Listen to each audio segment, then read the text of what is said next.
Starting high school, but they never finish. More and more students are dropping out in New Mexico, including kids in our area. Now, a think tank has come up with a small way to solve this big problem. Sarah Snyder went to Hobbs to investigate. New Mexico has the highest dropout rate in the country.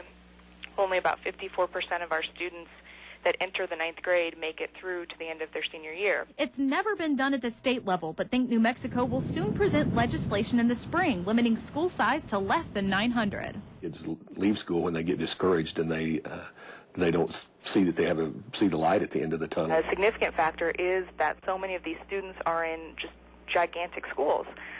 Two-thirds of New Mexico students are in high schools larger than 1,000 students, and one-third are in schools larger than 2,000 students. Think New Mexico research says about 77 students drop out each day across the state, but that's not the case in Texas. And Texas is actually significantly higher. Texas is up at 68% of their students, their entering 9th graders graduate. But New Mexico only 54%, and some school districts is even worse. But they say Eunice and Hobbs have some of the best graduation rates. About 70% of entering freshmen will walk away with a diploma. We have really liberal attendance laws in New Mexico, so there really aren't any teeth in the truancy laws like there are in Texas. So we just work really hard at keeping kids in school. It's a soccer field right now, but by 2011, it'll be the new freshman academy. Administrators say it will reduce the size of the current junior high and high school and create a better learning environment for students.